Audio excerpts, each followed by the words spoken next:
Este episódio do Foro de Teresina é um oferecimento do BTG+. Inove seu jeito de usar banco. Rádio Piauí.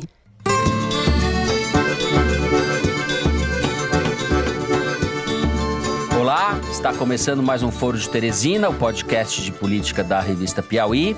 Nós temos 2 vacinas para janeiro, a vacina da Fiocruz com a AstraZeneca e a do Butantan com o Sinovac. Quando a Anvisa concluir a sua análise, 3, 4 dias depois, nós estamos distribuindo a vacina no Brasil.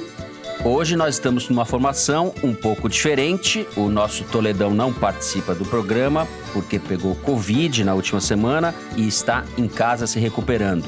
Fiquem tranquilos, ele está bem, mas o médico achou que é melhor que ele ficasse em repouso por alguns dias. Logo mais, Toledo estará de volta para participar das nossas coisas erradas. Então, hoje no programa, eu, Fernando de Barros e Silva, tenho o prazer de conversar com Malu Gaspar, no Estúdio Rastro, no Rio de Janeiro. Fala, Malu. Oi, gente, tô aqui. Você viu a Ford e anunciou a saída do Brasil. Perdeu a concorrência, lamento. Negócio é negócio. Deu lucro, o cara fica aqui. Não deu lucro, o cara não produz mais aquilo, fecha. Thaís Bilenque, velha conhecida de vocês do Foro, diretamente de Brasília. Oi, Thaís. Oi, Fernando. E com o Bernardo Esteves, também veterano aqui das nossas Teresinadas. Fala, Bernardo, diretamente de Belo Horizonte. Oi, Fernando. Oi, pessoal. Feliz Ano Novo para todo mundo. Historicamente, as polícias militares, assim como a Polícia Civil, sempre atenderam a orientação dos governos estaduais. Não há nenhuma razão que justifique, exceto a militarização desejada pelo presidente Jair Bolsonaro. Muito bem, eu vou passar então para os assuntos da semana. A gente vai abrir o programa de hoje falando da divulgação, agora sim completa, dos resultados da vacina Coronavac. Vamos discutir o que dizem esses resultados e para quando podemos esperar, de fato, o começo da vacinação no Brasil. Em seguida, vamos falar do anúncio feito pela Ford de que está fechando as suas fábricas no Brasil e quais são as implicações disso, nada pequenas, num ambiente econômico já muito delicado. Por último, no terceiro bloco, a gente vai discutir o avanço do bolsonarismo na área de segurança. Vamos falar do aumento do número das armas de fogo nas mãos de civis e do projeto de lei que pretende tirar dos governadores o controle sobre as polícias nos estados. Ao que parece, estamos assistindo à gestação de algo como uma milícia civil-militar, com consequências virtualmente gravíssimas para a democracia e para o Brasil. É isso, com essa pauta animada, vem com a gente.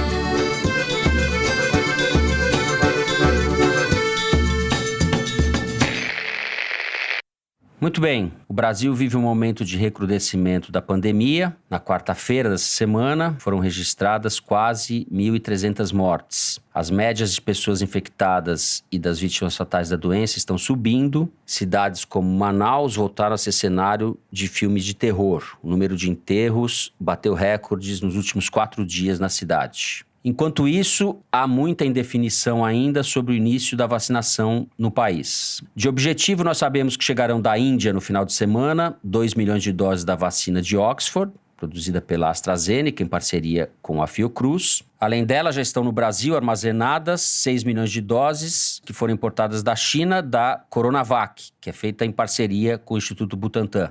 A Anvisa, que é responsável por dar o aval para que essas vacinas possam ser distribuídas para a população, deve se pronunciar sobre o uso emergencial das 2 vacinas nesse fim de semana, no domingo, é o que disse o Ministério da Saúde. Depois disso, há ainda muito pouca clareza sobre o que vai acontecer e há um acúmulo de intervenções lamentáveis das autoridades a respeito desse assunto. Depois que o ministro da Saúde, General Pazuello, soltou dias atrás aquela frase síntese do esculacho, a vacinação vai começar no dia D, na hora H, no Brasil. Depois disso, o Ministério da Saúde veio a público nessa quarta-feira para dizer que a vacinação começará ainda em janeiro. Diz que ela vai ser simultânea em todo o território nacional, mas como isso será feito também não se sabe. Mas não é só isso não. Na semana passada, o governo de São Paulo anunciou a novidade da Coronavac, omitindo parte dos dados sobre sua eficácia. Usou-se, ao que parece, aquela estratégia do ex-ministro Rubens Recupero. O que é bom a gente divulga, o que é ruim a gente esconde. Só nessa semana, na terça-feira, o Butantan e o governo de São Paulo revelaram que a eficácia global da vacina é de 50,38%, mas essa eficácia global é muito inferior ao que havia sido sugerido na semana passada, não é, Bernardo? Foi uma pegadinha? Com certeza, Fernando. Claro, você falou aí o que é bom a gente mostra, o que é ruim a gente não mostra. Eu quero argumentar aqui que 50,4% não é uma eficácia ruim para a Coronavac, mas do jeito que o Dória gerenciou a divulgação desses dados, ficou parecendo que era algo que ele queria esconder, e isso é muito ruim, isso dá munição para quem quer espalhar desinformação sobre a vacina. Eu acho que assim, o governo de São Paulo fez uma lambança na divulgação dos dados da eficácia da Coronavac e não tinha a menor necessidade disso. O Dória embarcou nessa guerra da vacina com o Bolsonaro, né, no governo federal, e com essa atitude ele acabou se igualando ao Bolsonaro, dando combustível para os negacionistas da vacina. Isso mostra que nessa guerra das vacinas não tem ninguém aí querendo agir a serviço da saúde pública, né? Tá todo mundo agindo primeiramente atendendo os seus interesses próprios, né? Ano passado, o governo de São Paulo adiou por 2 vezes o anúncio desses dados. E na coletiva que eles fizeram na semana passada, esse número estranhamente ficou de fora.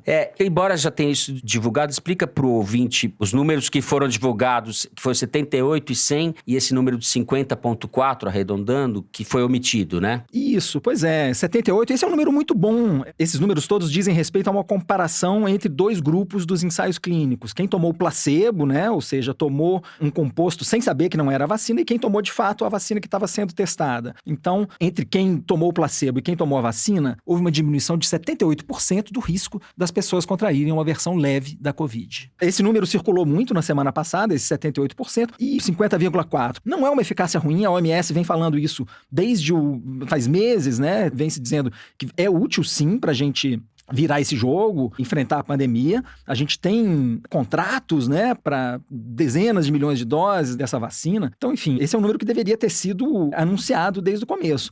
Só que como o Dória aparentemente quis esconder esse número, ele agora está em saia justa e fica dando munição para quem tem interesse em espalhar desinformação, né? Já tem muito negacionista bolsonarista fazendo ironia com esse número de eficácia, e isso é tudo que a gente menos precisava nessa hora, a hora que finalmente, né, tantos países já começaram as vacinações. Agora a gente tem, né, 2 vacinas, da AstraZeneca e da Sinovac prestes a serem aprovadas pela Anvisa. Era hora da gente começar a vacinação em massa, né? Assim, e ao dar combustível para esse tipo de dúvidas, o governo de São Paulo acabou agindo contra o interesse público, e com isso estou defendendo aqui que está alinhado com o governo nacional, né? Assim, nesse movimento que não tem nada para atender à saúde pública. Eu quero me deter um pouco mais sobre esse número, 50,4%. Como eu disse, é um número que está dentro da margem que a OMS e a Anvisa consideram aceitável. A Coronavac é uma vacina segura, é uma vacina eficaz. Você pode argumentar, tem vacinas com eficácia melhor no mercado, mas a gente não tem contratos, né? Porque o nosso governo escolheu apostar num número limitado de vacinas. Alguns países distribuíram os ovos em várias caixas e estão aí, enfim, vão montar uma carteira de vacinação que conta com várias dessas vacinas que estão disponíveis. Mas, enfim, não é o nosso caso. No nosso caso, a gente só segurou a compra dessas 2, que felizmente estão com a eficácia dentro dos padrões aceitáveis. Mas, enfim, sobretudo a gente não tem infraestrutura também, né? Assim, essas vacinas com 94%, 95%, elas dependem de uma cadeia de frio, dependem de freezers que precisam de temperaturas de até menos 70, e a gente não vai vacinar a população brasileira na escala que a gente precisa, porque a gente não tem capilaridade dessa rede de frio, né? Enfim, eu acho que vale a pena também a gente lembrar, Fernando, assim, claro, tá tudo sendo feito nessa pandemia muito aos olhos de todo mundo, né? Assim, quando é que a gente se preocupou na história com a eficácia de vacina, né? Você sabe qual é a eficácia das vacinas que você tomou, né? Assim, a vacina da gripe, dada anualmente, ela tem uma faixa de eficácia que é muito parecida com a eficácia da Coronavac. A vacina da BCG, essa que deixa uma marca no braço de todo mundo, a eficácia dela é 60%. Ou seja, não estamos muito distantes, né? A mensagem que tem que ficar, e que é uma mensagem que o Dória estava remando contra. O Bolsonaro vinha remando contra há meses, e agora o Dória se junta a ele, né? Assim, ao alimentar o discurso de que a vacina não é eficaz, não é segura. Não é o caso, a vacina é eficaz sim, a gente tem que começar logo. Eu quero a Coronavac, eu quero as minhas 2 doses o quanto antes. Pois é, Bernardo, antes de passar a bola para Malu, essa questão da escala da população que deve ser vacinada e do tempo que isso vai levar. Eu sei que não há respostas conclusivas sobre isso, não há resposta conclusiva sobre nada a respeito da vacinação, mas vai demorar muito tempo, né? A gente tem a nossa escala dos grupos prioritários, mas, assim, eu acho que vai demorar meses até que adultos saudáveis como nós, que são os últimos da fila, né, possam receber. Eu acho que a gente vai passar muitos meses ainda de máscara, passando álcool gel. Eu acho que a gente não deve relaxar, né, e o fato de que algumas pessoas comecem a ser vacinadas não é um sinal de que a gente deve considerar que a pandemia acabou, longe disso. Eu acho que, primeiramente, sobretudo vacinando profissionais de saúde que estão na linha de frente, os grupos de risco, né, primeiro os maiores maiores de 75, depois os maiores de 65, enfim, que são a faixa etária que concentra o maior número de mortes, né? A tendência é que a gente comece a observar daqui a alguns meses uma diminuição no número de mortes, no número de infecções, enfim, mas demora até que a gente possa ter isso claro. Agora, não está claro para ninguém como é que vai ser esse plano, né? Nessa altura, janeiro de 2021, vai fazer 11 meses do primeiro caso oficial no Brasil, e a gente tem no Ministério da Saúde um general que foi colocado ali supostamente porque ele é um ás da logística, é um cara que vai resolver, e a gente tem vários estados que não tem seringa para começar a campanha de vacinação. Essa semana veio à tona que a OPAS, Organização Pan-Americana de Saúde, ofereceu ao Brasil a venda de milhões de seringas em setembro. O Brasil demorou 3 meses para dizer que ia comprar e escolheu, Fernando, o frete econômico. As seringas estão vindo de navio no meio da pandemia. Pior que isso, só de joelho. Vem de joelho. Traz a seringa de joelho. Pois é, nessa hora, a gente está gravando, 14 de janeiro, era pra gente estar discutindo coisas do tipo, então, como é que vai ser o sistema para notificar as pessoas para irem para os postos de vacinação? Quem vai para qual posto? Como é que a gente vai fazer com que essas pessoas não aglomerem durante a vacinação? Como é que a gente vai gerenciar a segunda dose? Como é que a gente vai ter um controle nacional de que fulano tomou a vacina tal em tal posto, então ele tem que voltar a tal dia? Sabe assim, a logística fina que a gente precisava estar discutindo era essa, não uma logística de vamos comprar seringa, meu Deus, pelo amor de Deus, chegou janeiro, as vacinas estão aí e eu não tenho seringa, sabe? É inacreditável. Malu, Bernardo já deu um quadro geral aí, começando pela lambança do Dória, pela lambança do governo federal. Você está acompanhando esse caso. O que te chama mais atenção nesses últimos dias? Bom, primeiro é o seguinte, o diagnóstico do Bernardo está correto, a marketagem do governo de São Paulo conseguiu fazer uma coisa que era boa parecer ruim,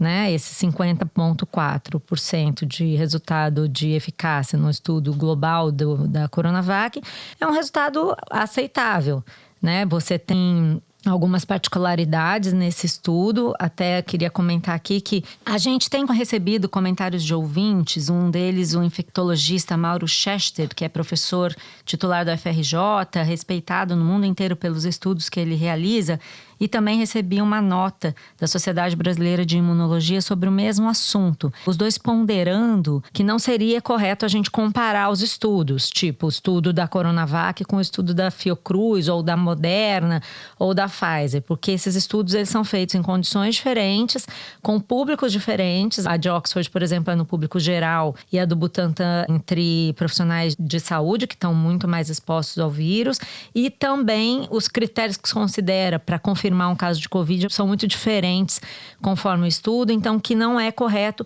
a gente comparar. Independentemente disso, 50,4% é um resultado bastante bom. Tudo indica que houve uma questão, que é a ânsia do governador João Dória para dizer que está passando na frente aí nessa corrida da vacina, para dizer que tem a melhor vacina.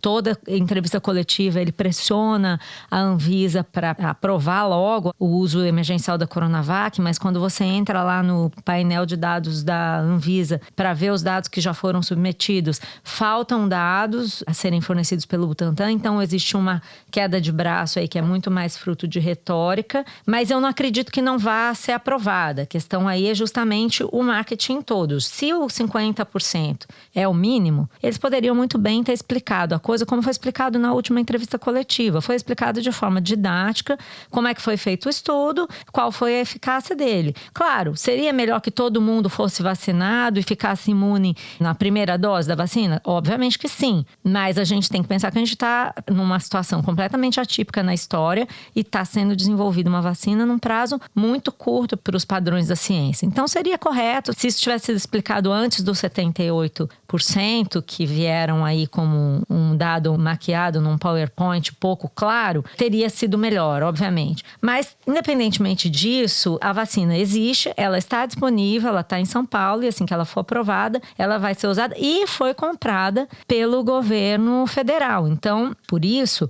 eu não acredito que vai haver grandes diferenças nem no prazo, nem no humor da Anvisa com relação às duas vacinas, a de Oxford e a do Butantan, porque agora é tudo vacina comprada pelo governo federal. Ainda mais porque agora o ministro Eduardo Pazuello já deu um jeito de importar da Índia, fizeram de tudo para conseguir trazer essas duas 2 milhões de doses da vacina de Oxford para o Brasil, que está vindo da Índia, de um laboratório indiano. Eles dizem que é a mesma tecnologia, mas está vindo da Índia.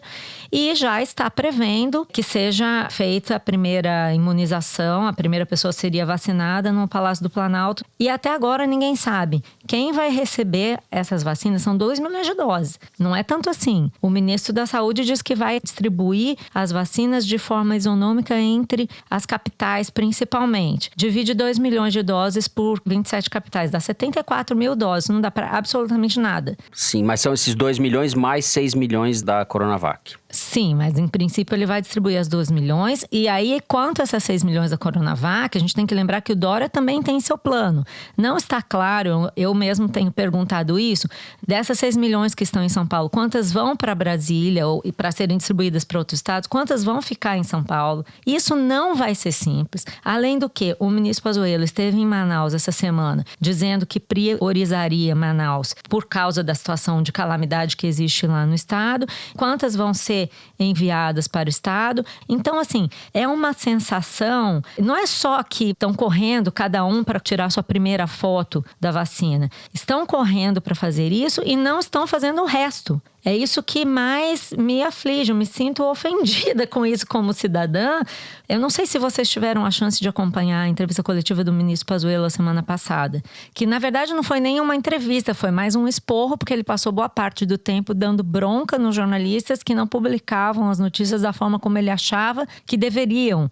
Aquela entrevista é um descalabro, e eu acho que a gente está diante, talvez, do pior planejamento de vacinação no Brasil já visto. Isso a gente sabia fazer, ou a gente sabe fazer, tem capacidade instalada para se fazer programas de vacinação em massa.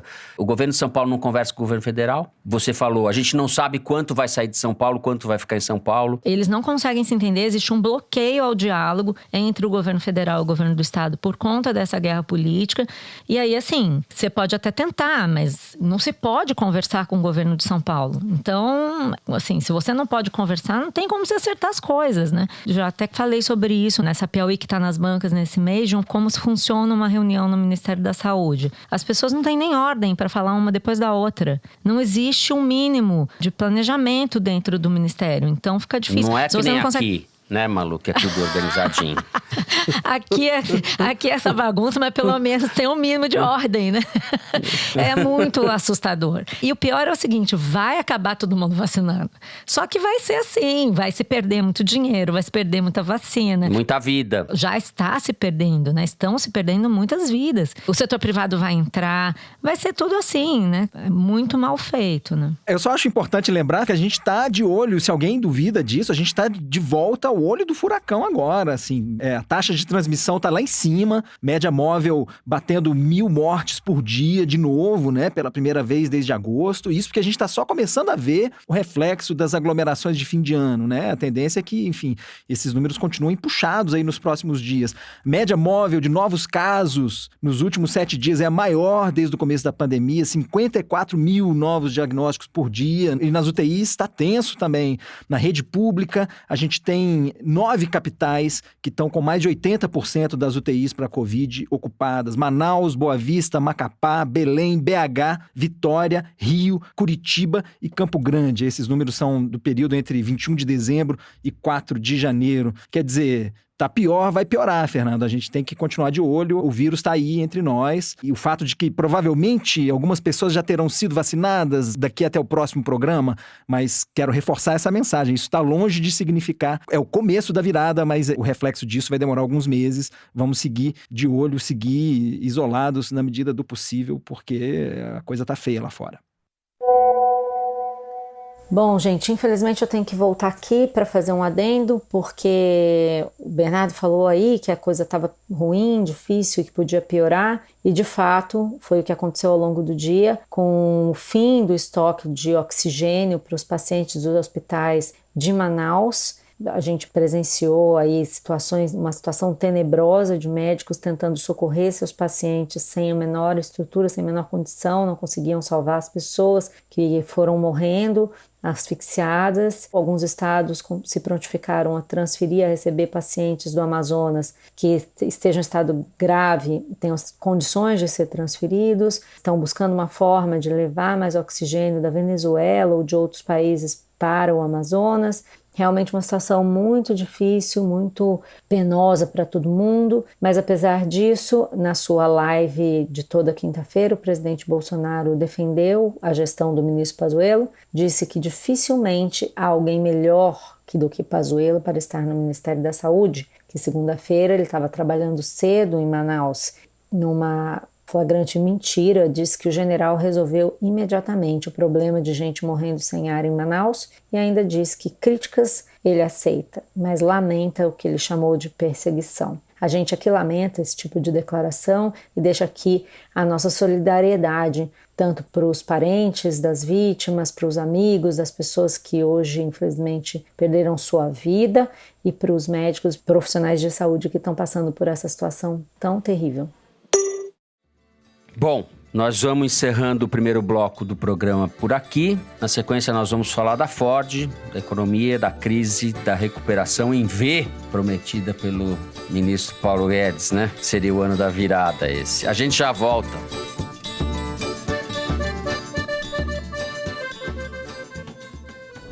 Este segmento foi apresentado pela MUBI, uma plataforma de streaming de curadoria onde você descobre, assiste e avalia filmes, de clássicos cults a obras-primas premiadas. É o seu festival de cinema online. Na MUBI, todo dia estreia um filme, e eles são escolhidos por nossos curadores, e não por um algoritmo. Assim, você investe mais tempo descobrindo filmes incríveis do que buscando o que assistir. Assista online ou faça download para aproveitar o melhor do cinema quando quiser. Experimente 30 dias de MUBI grátis. Visite mubi.com/foro.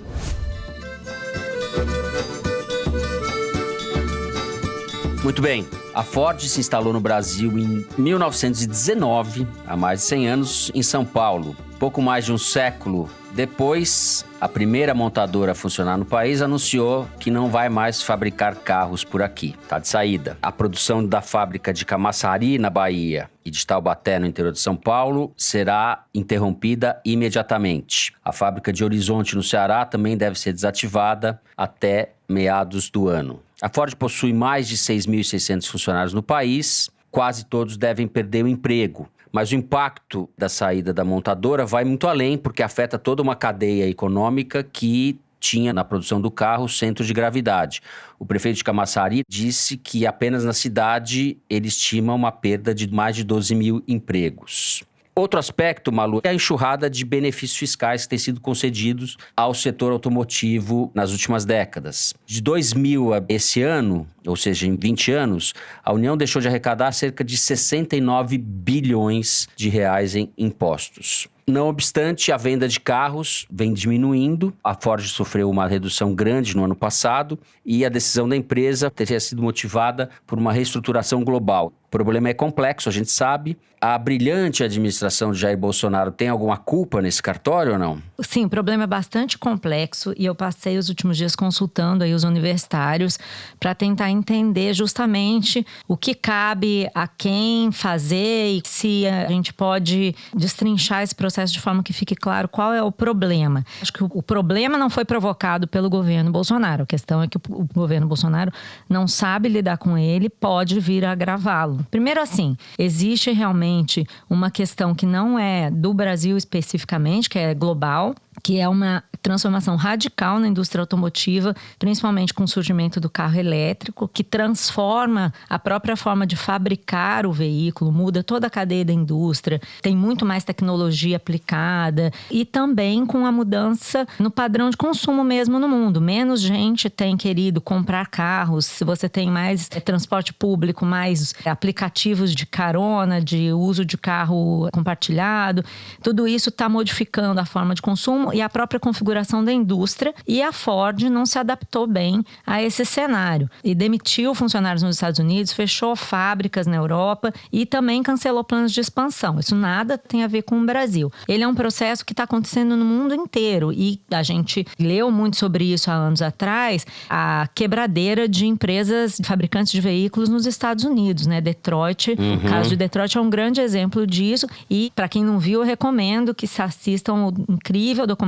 Indústria Americana, que ganhou o Oscar há um tempo atrás, que é exatamente um retrato de como funciona isso na prática. Mas fora isso, você tem uma questão que eu acho que é o que nos interessa mais, que é esse modelo brasileiro de incentivos e subsídios industriais que possibilitou o crescimento da indústria automotiva no Brasil, e eu acho que esse caso da Ford é exemplar como um alerta de que esse modelo faliu. Essa combinação de subsídios fiscais e elevadas tarifas de importação que, ao longo das décadas, foram criando uma reserva de mercado para os carros brasileiros, praticamente fecharam o mercado local para os importados, incentivaram realmente o crescimento dessa indústria, mas também, ao mesmo tempo, reduziram a competitividade, porque com o Brasil fechado para importações, se investiu em fabricar modelos que faziam sucesso aqui, mas não tinham muito mercado fora, tipo carro flex, que roda com álcool e gasolina, carro 1.0. Esses carros vendiam bem aqui e eram exportados, mas principalmente para a Argentina por causa do regime especial de tarifas do Mercosul. Só que essa competitividade foi diminuindo à medida que no resto do mundo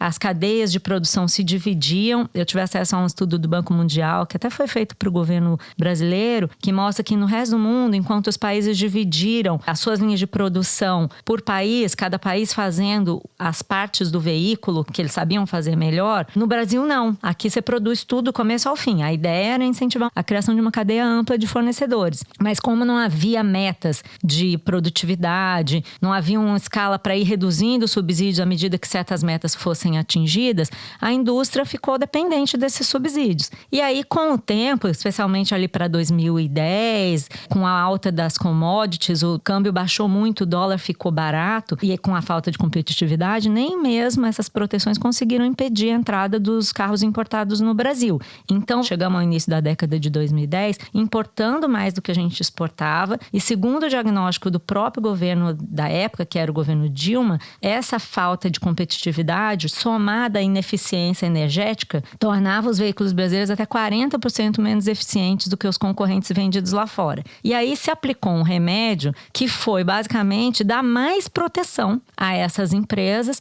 para que elas fizessem o que já era feito no mundo inteiro sem proteção, que era melhorar a eficiência energética, e fechou-se mais ainda o mercado de carros com uma seção de regras aplicando sobre tarifa para produto industrializado, que praticamente criaram a seguinte situação: se você não tivesse uma fábrica no Brasil, você não venderia carros no Brasil. O negócio era tão radical que o Brasil acabou sendo condenado no OMC por prática anticoncorrencial, chamava Inovar Auto esse programa. E aí o que aconteceu? Realmente o objetivo do governo foi atingido, mais fábricas vieram para o Brasil, nós chegamos a ter 22 montadoras de automóveis aqui e criamos uma capacidade de mais ou menos 5 milhões de carros que nunca foram fabricados. O máximo que a gente chegou a fabricar foram 3 milhões e meio de veículos. Por ano, né? Esse mesmo estudo do Banco Mundial que eu li, que foi feito para o governo, para subsidiar políticas, ele estima que no mercado brasileiro caberiam 7 montadoras, nós temos 22. Então, quer dizer, essa proteção, ela criou artificialmente uma capacidade muito maior do que a gente tinha condição de atender. Aí houve um pouco de melhora na eficiência energética, mas não houve muita melhora em pesquisa e inovação. E aí, com a recessão, a alta do dólar, o dólar voltou a subir. E agora, com a pandemia, ficou praticamente inviável para empresas que já vêm sofrendo grande transformação lá fora, produzir no Brasil. E o que essas empresas falam, e nisso elas têm razão, é que o modelo tributário brasileiro não facilita diminuir custos. Agora, é importante a gente também dizer que depois de 2018, quando o Temer assumiu, até por causa dessa condenação na OMC, eles tiveram que reduzir os subsídios. Que não reduziu completamente, ainda existe subsídios, mas realmente a situação, tudo isso se combinou a esse quadro de recessão e câmbio alto e levou ao ponto atual. Então, assim, tem coisa que não tem jeito, porque o Brasil não é um país desconectado do mundo, né? Tudo indica que as mudanças tecnológicas vão continuar, que o país vai ter que continuar lidando com esse processo e vai vai precisar de uma política industrial diferente da que foi adotada nas últimas décadas. Ou dando menos subsídios, ou tornando os subsídios mais racionais, reduz a burocracia, aposta em inovação, em produtividade. E aí que vem o negócio, você pode fazer isso sendo de direita ou de esquerda, desde que se construa uma política inteligente. Houve outros setores que tiveram subsídios e foram bem-sucedidos. O setor agrícola, por exemplo, teve subsídio durante um bom tempo e se tornou competitivo mundialmente. Não é o que aconteceu com o caso da indústria automobilística. E o Paulo Guedes sempre foi contra subsídios, sempre disse que faria o que ele chama de desmame dessas indústrias. E o que eu sei que tem sido falado internamente do governo é que, apesar do abalo provocado pela saída da Ford, não vão ceder. E nesse caso não é surpreendente, porque é o que ele tem dito que faria na campanha, só que é o seguinte, ele também disse que melhoraria essa estrutura de impostos, não enviou nenhuma reforma tributária para o Congresso. Eu me lembro claramente dele dizer que incentivaria a grande sociedade do conhecimento, abrindo o mercado, melhorando pesquisa. E nós temos um Ministério da Ciência, cuja maior aposta é dar vermífugo para doente de Covid. Então é o seguinte, que o modelo anterior não funciona, a gente já entendeu. Agora, o que tem que ser colocado no lugar? O Obama deu subsídio para as montadoras, exigiu que elas investissem dinheiro em pesquisa e inovação para sair do modelo que polui, né? No Brasil, a gente não tem isso. Essa mão de obra é uma mão de obra qualificada. Você tem engenheiros que se mudaram para a Bahia, para esses lugares, que trabalham nas linhas de produção, na projeção de veículos. É uma mão de obra qualificada. Só que é uma mão de obra que vai ficar ociosa. A Austrália, por exemplo, no passado, fez exatamente isso. Fez um cálculo, viu que estava gastando muito dinheiro com subsídio para essa indústria, que o mercado só diminuía. Eles reduziram os subsídios, mas imediatamente você tem que fazer um programa para realocar essas pessoas, uma transformação do seu parque industrial. Olha, essas pessoas têm qualificação, só que elas não vão ser usadas mais na indústria automobilística. Então, vamos redesenhar a nossa política para que essas pessoas não fiquem sem emprego. Porque ninguém quer que o Brasil faça carroça, carro obsoleto. A gente quer que o Brasil se insira no mundo, mas de forma que os brasileiros lucrem com isso, aproveitem, se beneficiem. Essa saída da Ford e de outras empresas automobilísticas do Brasil tem sido falada há muito tempo, tem sido cogitada há muito tempo, não é uma novidade. E como sempre no governo Bolsonaro, se os caras não conseguem saber nem quantas vacinas vão mandar para cada estado, imagina fazer uma política de realocação de mão de obra do setor automobilístico para os setores mais ligados à tecnologia, mais conectados com o mundo. Até uma coisa curiosa, nesse mesmo dia em que a Ford anunciou a saída do Brasil, o Banco do Brasil abriu um PDV, um programa de demissão voluntária. E o presidente Bolsonaro agora ameaça demitir o presidente do Banco do Brasil. Segundo o Valor Econômico de hoje, quinta, que nós gravamos, já demitiu, embora não tenha sido oficializado. Porque é isso, o governo não tem uma visão. Você tem duas pessoas que falam as coisas mais erráticas, Paulo Guedes de um lado, Bolsonaro de outro, e não existe uma visão, não existe um rumo.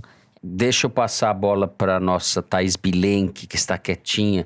Você tem carro Ford, Thaís? Não tenho carro.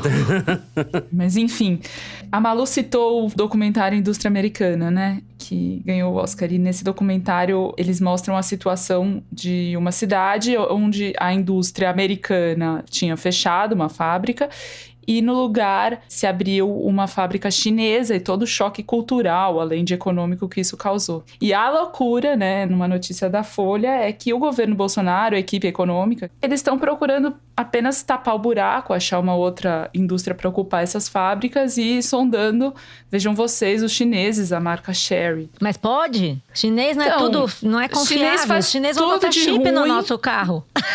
Não, exatamente. Eles não podem, assim, a gente não pode falar no celular usando nenhuma indústria chinesa, porque eles espionam, mas o carro, quando tiver que tapar buraco para não perder emprego, vale. Da mesma forma, a vacina, né? Vamos mandar um avião buscar dose de vacina na China, porque até os empresários brasileiros estão pressionando, os empresários aliados do governo estão pressionando por vacina, então a gente recorre à China e dessa vez de novo, porque a diferença desse caso para outros é que esse falatório do Bolsonaro, né, ameaçando, falando que a Ford perdeu para concorrente, agência queria mais subsídio ainda, não tem informação de que eles tentaram negociar a troca de subsídio ou não. Aliás, parece que o governo não teve nenhum tipo de negociação com a Ford antes do anúncio, ficou sabendo quase que ao mesmo tempo, né? É impressionante, porque essa perda de emprego tem um impacto na vida dessas pessoas e de todos os empregos indiretos afetados, e tem impacto, de novo, no próprio governo, com a perda de popularidade. Se o Bolsonaro só se importa com isso, nem com isso ele tá conseguindo tomar cuidado, tomar qualquer tipo de atitude, porque é um efeito cascata. Eles culpam a pandemia, eles culpam o custo Brasil,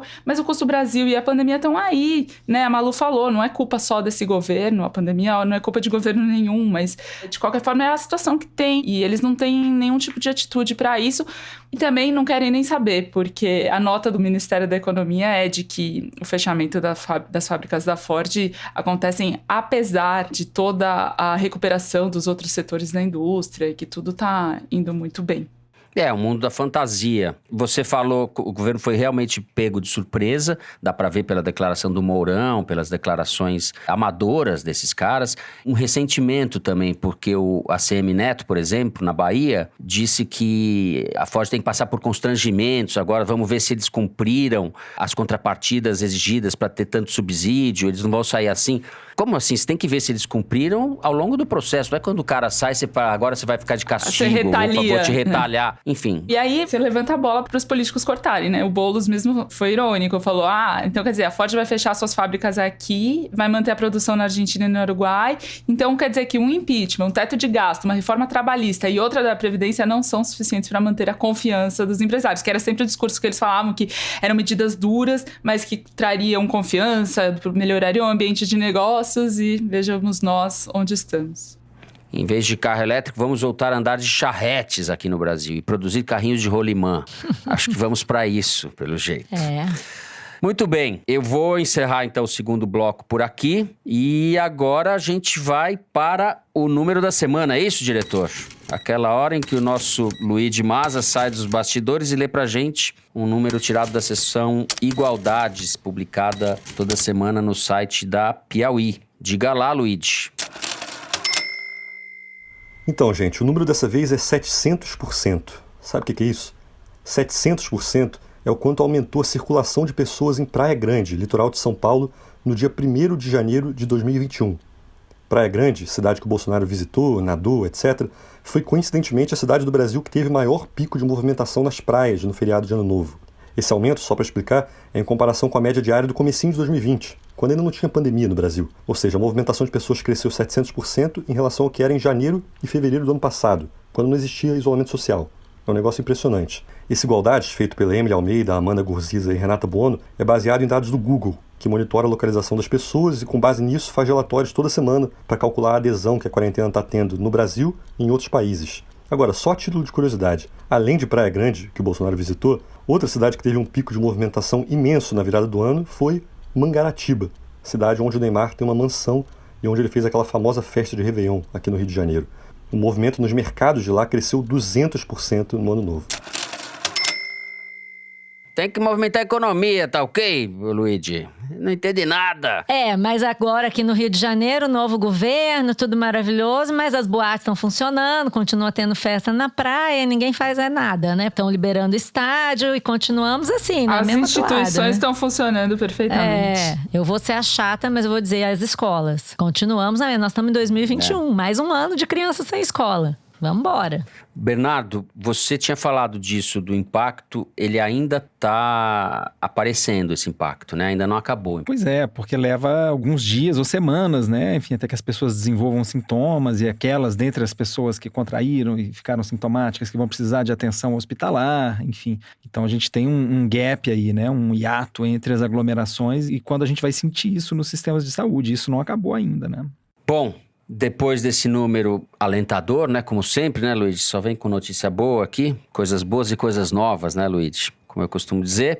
Vamos avançar para o terceiro bloco do programa. A gente fala da tentativa de Bolsonaro de enfraquecer o controle dos governadores sobre suas polícias e sobre a sociedade civil brasileira, cada vez mais armada. Vem com a gente.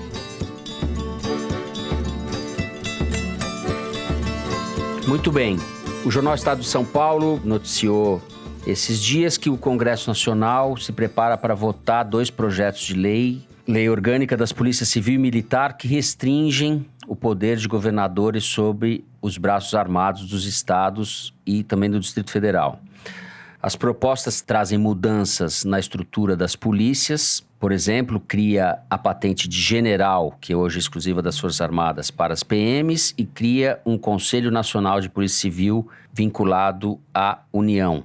Esses projetos limitam o controle político dos governadores sobre as polícias, prevendo mandatos de 2 anos para os comandantes gerais das polícias militares e delegados gerais das polícias civis, e impondo condições para que eles sejam exonerados antes do prazo. Ou seja, é mais uma tentativa do bolsonarismo de enfraquecer, evidentemente, o comando dos governadores e se apropriar do comando das polícias. As polícias, a gente sabe, são uma base social importante do bolsonarismo. Thaís, em que pé estão esses projetos? O que você tem a nos dizer sobre isso? Acho que é interessante, assim, curiosa a escolha do momento que o Bolsonaro, ou o Capitão Augusto, ou quem quer que seja, Capitão Augusto é o deputado relator desses projetos na Câmara, quem quer que tenha vazado inicialmente, né, esses projetos, nesse momento agora às vésperas da eleição no Congresso, e isso já expôs diferença entre o candidato do Bolsonaro, que é o Arthur Lira, que diz que se os líderes dos partidos concordarem em colocar em pauta, ele não teria nenhum problema em fazê-lo, e o Baleia Rossi, que é o candidato do Rodrigo Maia, que diz que não vê nenhum sentido em pautar esse projeto nesse momento. Acho que já foi um primeiro teste aí de quão bolsonarista o Arthur Lira, que antes de tudo é líder dele mesmo, né, e do Centrão, quão leal ele vai ser à pauta bolsonarista. E acho também que é uma tentativa de mudar de assunto, porque afinal de contas a gente está esperando as seringas chegarem de navio, né, Bernardo, e as vacinas finalmente serem aprovadas, e é disso que tem que se falar, não é de uma mudança de um projeto de lei que está engavetado desde 2001 e nunca foi mexido. Por que agora está sendo mexido? Acho que um motivo muito evidente, não é nem indireto, do Bolsonaro em colocar isso para girar, é a estocada que ele dá semana sim, semana também nos governadores, e o João Dória é o primeiro a passar esse recibo e dizer que é um projeto para quem gosta do cheiro de pólvora. Claro, ele quer esvaziar o poder dos governadores ou pelo menos ter mais um motivo para brigar com eles publicamente. Agora é isso, as chances desses projetos avançarem passa primeiro pela eleição na Câmara e no Senado e também conseguir maioria para fazer isso caminhar, porque a oposição é contra, os governadores, boa parte deles, a maioria, se não, né, fora aqueles bolsonaristas, também serão contra, e é difícil que isso avance. Então fica parecendo mesmo que é mais uma daquelas espumas para mudar de assunto, ou tentar passar assim na surdina, o que não foi possível. E é curioso também que isso causa uma saia justa para os generais e militares do governo federal, que despacham no Palácio do Planalto, porque as Forças Armadas, pelo que se ouviu até agora, vêm com ressalva esses projetos, porque colocam os policiais militares na mesma patente que os generais de exército, e isso pode causar algum problema de subordinação, enfim, porque a polícia militar hoje é vista como força auxiliar, né, das armadas. E com uma mudança dessas, eles passam a ficar equiparáveis nos cargos, e o que isso tem de efeito, inclusive politicamente, inclusive para essas ameaças que 2022 pode acontecer o que aconteceu nos Estados Unidos. As Forças Armadas viram com ressalva, mas o Augusto Heleno, que é o general de estimação do Bolsonaro, ainda não se pronunciou sobre isso. Ele vai ter que, em algum momento, se for instado, vai ter que sair dessa saia justa, porque são duas forças de sustentação do governo, né? Que são os militares e as polícias, e esse projeto cria esse problema, né? De colocá-los um contra o outro. Mesmo que isso não prospere, a gente imagina o grau de assanhamento dentro das polícias que a mobilização desse assunto provoca, né? É mais uma maneira do Bolsonaro mobilizar e colocar o doce na frente da boca das polícias, enfim. Eu queria, antes de passar a palavra para a Malu, falar de outro aspecto em relação à segurança no país, outra mudança que está sendo feita, não na surdina, porque isso vem sendo sempre falado, inclusive pelo próprio Bolsonaro, inclusive naquela famigerada reunião em que ele defendia lá a intervenção na Polícia Federal do Rio. Ele exigia dos ministros também que assinassem logo os decretos para facilitar a venda de armas no Brasil. Pois bem, foram registradas mais de 179 mil armas novas no ano passado, um aumento de 91% em relação ao registrado em 2019. 94 mil. 2019, que já tinha registrado um aumento de 84% em relação ao ano anterior. É o maior patamar da série disponibilizada pela Polícia Federal desde 2009, quando começou a ser contabilizado esse número. Com isso, o resultado dos 2 primeiros anos do governo Bolsonaro é de 273.835 armas em circulação, que representa um aumento de 183% em relação ao total de novos registros de armas de fogo em 2018 e 2017. A maior parte dessas novas armas está indo para a população civil, para o cidadão comum, vamos dizer, cidadão de bem, como diz o Bolsonaro. A Polícia Federal registrou no ano passado 122 mil armas, quase 70% do total desse número geral, que é de 179 mil que eu falei. Ou seja, não há nada de bom que possa sair disso, né, Malu? A gente está armando um país que já tem índices de violência altíssimos, está jogando na sociedade uma quantidade de armas inacreditável. Se você junta isso com o projeto da polícia, a gente tem um quadro muito, muito, muito preocupante. Estou exagerando? Nem um pouco. Eu acho que o que a gente está vendo aí com esse projeto, também tem ouvido, assim como a Thaís, que não tem chance de prosperar nessa legislatura, certamente não, até porque ela está acabando. Eu acho que vai haver bastante resistência, porque quando você avalia o que esse projeto está propondo, a gente vê que até hoje, de tudo que eu já vi no governo Bolsonaro, eu não tinha visto nada tão completo que expressasse de forma tão clara e enfática o que é a visão do Bolsonaro sobre as forças de segurança, essa visão miliciana do Estado brasileiro. Por quê? Bom, eu cubro várias coisas, mas também já teve uma época que eu cobri muita segurança pública e eu acompanho esses debates e sei que é uma reivindicação muito antiga dos principais estudiosos de segurança e de todas as entidades da área que haja uma reorganização das polícias. Esse projeto que foi ressuscitado agora, está sendo relatado pelo deputado Capitão Augusto, tinha, entre outras propostas, unificação das polícias é um ponto muito importante que é discutido há décadas e nunca se faz nada a respeito. Usar mais inteligência, menos a força. Todo o debate sempre foi dirigido para essa discussão. E aí, o que o governo fez foi pegar essa proposta e não só desvirtuá-la. Desvirtuar é pouco, ele virou ela do avesso. E instituiu essas mudanças que vocês falaram, e algumas que me chamam bastante atenção, porque eu não preciso nem dizer o que é. Quando eu ler, vocês vão entender o que ele está pretendendo fazer. Ele cria um novo nível hierárquico para as polícias. Não é só que ele diminui o controle dos governadores. O projeto cria um novo nível hierárquico para as polícias que responde diretamente ao presidente da República. Ele desloca as polícias para uma espécie de obediência ao governo federal num nível mais alto. E ele faz uma coisa que também me impressiona muito, unifica o fardamento. Todo mundo vai passar a usar uma farda. Ele entra nesse tipo de detalhe porque isso tem um significado. Uma farda marrom, caqui, sei lá, todos vão usar a mesma cor de farda. Permite que os militares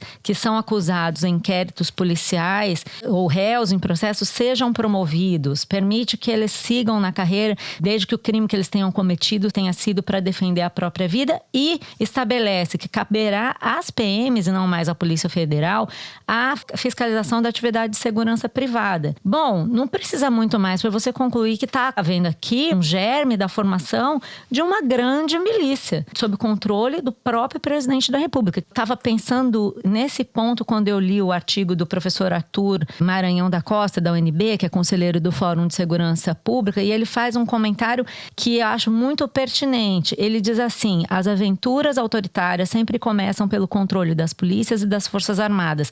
Foi assim que aconteceu na Venezuela, onde a reforma policial de 2006 colocou as 24 polícias estaduais sob controle do presidente da República, além de criar outras 99 polícias municipais sob controle do governo bolivariano.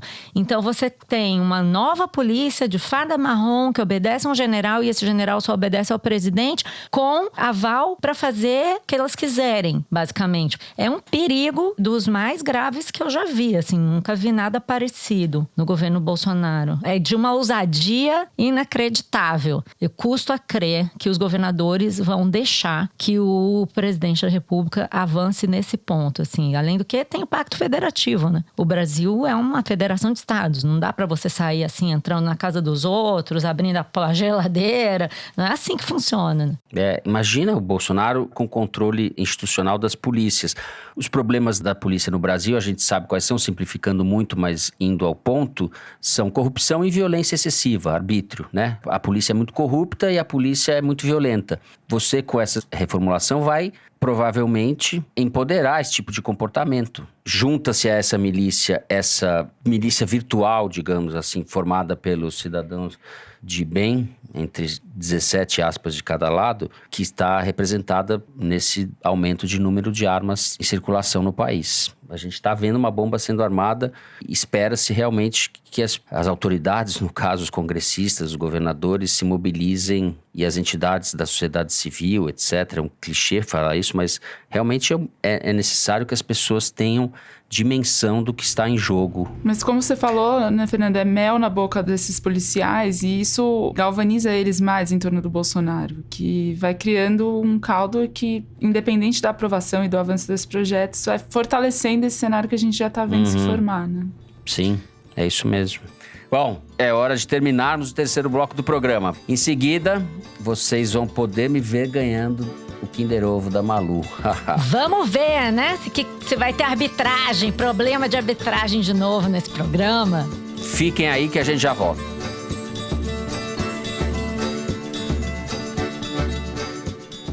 Você inovou neste ano, no seu jeito de trabalhar, estudar e de se relacionar com as pessoas. Só faltava inovar sua relação com o seu dinheiro. Chegou o BTG+, um banco que aprende com você e facilita a sua vida financeira. O BTG+, é integrado ao seu dia a dia e se conecta com todos os seus momentos. Tudo com a solidez do BTG Pactual, o maior banco de investimentos da América Latina. Inove seu jeito de usar banco. Seja BTG+. Baixe o app e faça sua reserva. Bom, sem mais delongas, vamos ao aguardado Kinder Ovo. Malu, Thaís, Bernardo, tirem a cera dos ouvidos, porque hoje é o meu dia. Vamos lá. Bota aí. Eu sou o deputado federal mais suspenso na Câmara e no Congresso Nacional, com muito orgulho, porque não concordo com esse PSL que aí está. Muitas pessoas perguntando... Bibo Nunes! Bibo, falei primeiro. Eu não tenho pressa alguma.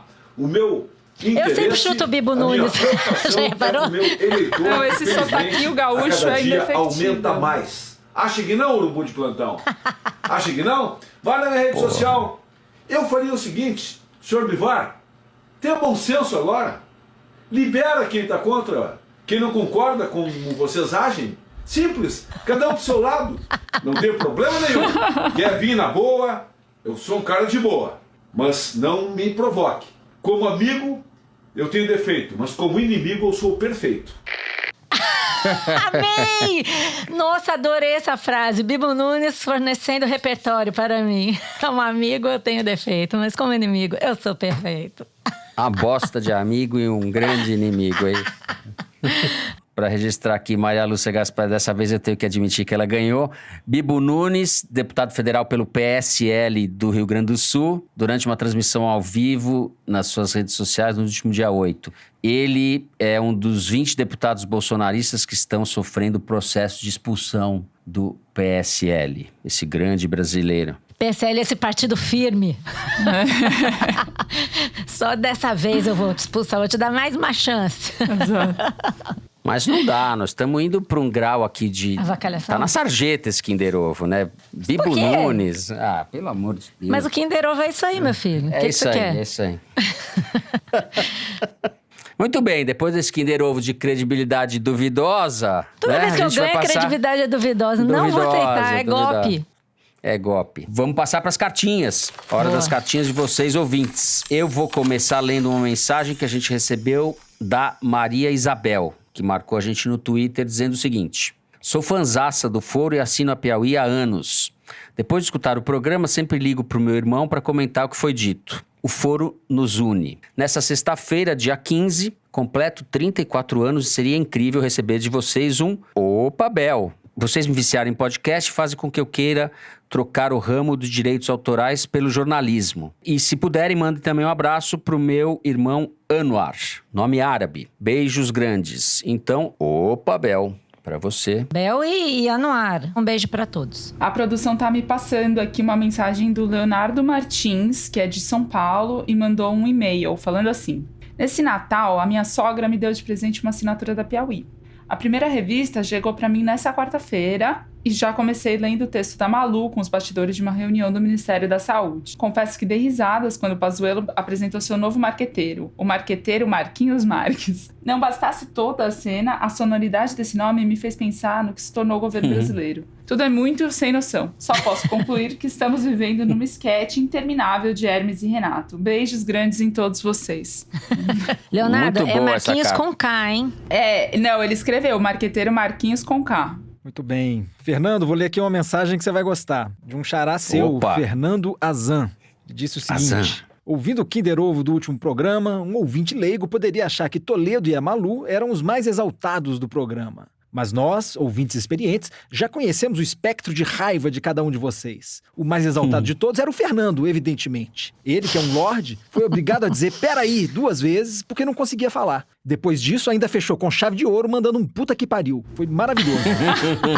Se não for pra cestar assim, eu não quero nem cestar. Beijos do xará.